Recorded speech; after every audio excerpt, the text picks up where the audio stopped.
Good morning student. आज हम grammar के संक्षेपीकरण के टॉपिक के साथ साथ आपकी टेक्स्ट बुक में दी गई 13 पोयम क्यारे वागी पेज नंबर 80 के ऊपर जो पोयम दी है क्यारे वागी, उसका भी हम अभ्यास करेंगे। बहुत ही शॉर्ट और बहुत ही अच्छी सी काव्य है।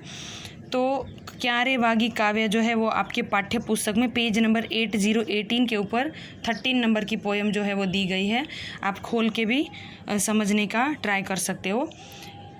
विषय गुजराती द्वितीय भाषा, काव्य 13 क्यारे वागी। इसका प्रकार है लोकगीत। अब ये जो लोकगीत होता है वो कोई भी कवि या लेखक के द्वारा लिखा नहीं होता। इसके लिए इस काव्य में हमें कवि परिचय के ऊपर बिल्कुल ध्यान नहीं देना है, लेकिन इसका प्रकार जो है लोकगीत वो खास याद रखना है। तो क्यारे वागी और प्रकार है लोकगीत। લોકગીત કોઈ કવિનું સર્જન હોતું નથી, લોકો દ્વારા કંઠોપકંઠ ઉતરી આવતું ગીત છે। એના પાઠમાં સમયાંતરે ફેરફારો થતા રહે છે। लोकगीत जो है वो कोई लेखक कविનું सर्जन यानी कि कोई कवि का सर्जन नहीं होता है, किसी कवि ने नहीं लिखा है, लेकिन लोगों द्वारा कंठोपकंठ उतरी आवतु गीत है। यानी कि सालों से जो जैसे भजन या कोई लोकगीत हम गाते रहते हैं, ऐसे ही उसकी रचना होती है। पाठ में समयांतरे फेरफारों पण थता रहे छे। कुछ समय के बाद ये लोकगीत में भी कुछ फेरफार चेंजेस होते रहते हैं।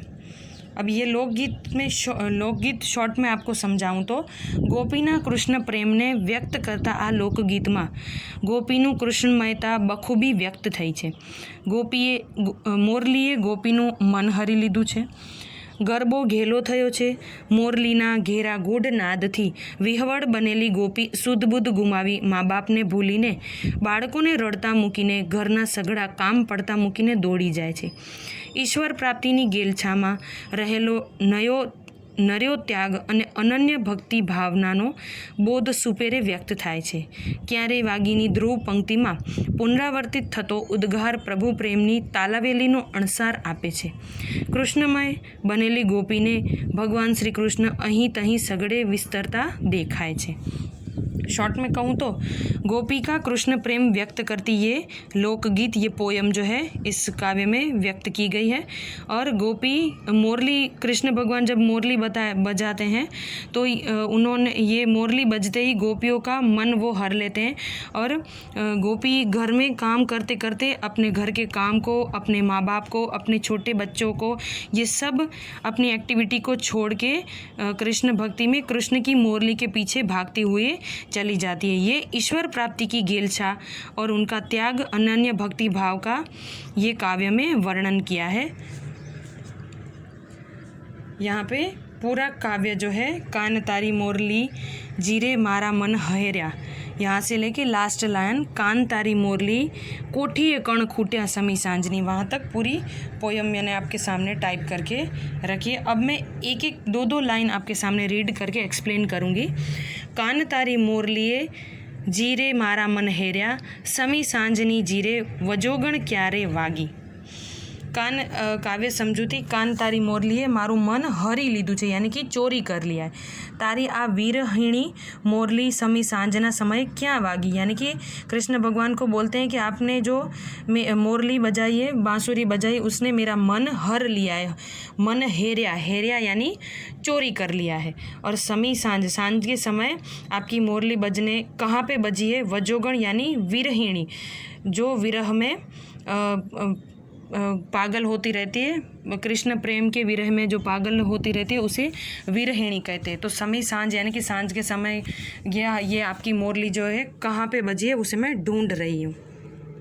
नेक्स्ट लाइन इज गूढ़ रागनी जीरे मोरली क्यारे वागी मधरातनी जीरे अभागणी क्यारे वागी सर्वा साधनी जीरे मोरली क्यारे वागी, यानी कि गूढ़ा रागनी मोरली क्या वागी, तारी आ विरहिणी मोरली समी सांजना समय क्या वागी रही है।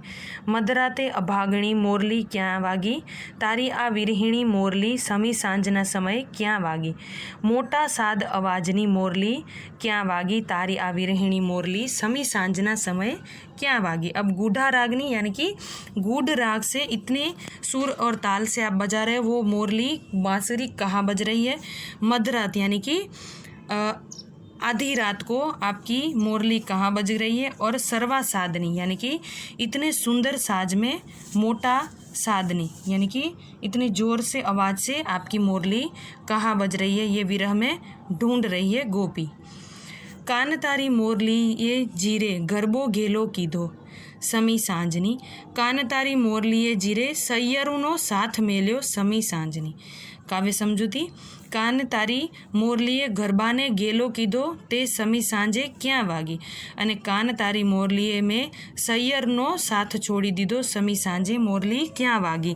अब यहाँ पे गोपी जो बोल रही है कि आपकी मोरली यानी कि बांसुरी बजने के कारण हम गरबा खेलने के लिए हम पागल हो गए, घेलो कीधो यानी कि पागल हो गए हैं, और कान तारी मोरलीए सैयरुनो साथ मिले, सैयर यानी उसकी फ्रेंड्स, सैयरु यानी कि सैयर जिनके साथ वो एवरीडे जाती रहती है, तो वो उनका साथ छोड़ के भी मोरली का बांसुरी का आवाज़ सुनने के लिए भागी है समी सांझ यानी कि सांझ के टाइम में। नेक्स्ट है कान तारी मोरली जीरे माँ बाप ने मेल्या समी सांझे, कान तारी मोरली जीरे रोता बाड़ मेल्या समी सांझनी, कान तारी मोरली जीरे कोठी ये कण खूट्या समी सांझनी। यानी कि काव्य समझौती आप देखेंगे तो कान तारी मोरली ये में माँ बाप ने छोड़ा, यानी कि मैंने अपने माँ बाप को छोड़ दिया सांझ के समय में। फिर कान तारी मोरलीए में बाड़कों ने रड़ता मुक्या समी सांझे मोरली क्या वागी, यानी कि अपने घर में जो गोपियाँ हैं जिनके छोटे छोटे बच्चे हैं वो भी बांसुरी का आवाज़ सुन के रोते हुए बच्चों को छोड़ के घर में से भागी है। और कान तारी मोरलीए मारी कोठीनु अनाज खूट्यू, यानी कि मैं घर का काम कर रही थी साफ़ करने का, या कोठी में जो अनाज भर रही थी वो भी मैं काम छोड़ के भागी हूँ घर में से। तो समी सांझे मोरली क्या वागी, सांझ के समय मोरली कहाँ बज रही है। ये लोकगीत जो है कृष्ण भक्ति का भाव प्रकट कर रही है, और गोपी बांसुरी का मोरली का आवाज़ सुन के कैसे कृष्णमय हो जाती है ये भाव प्रकट कर रही है।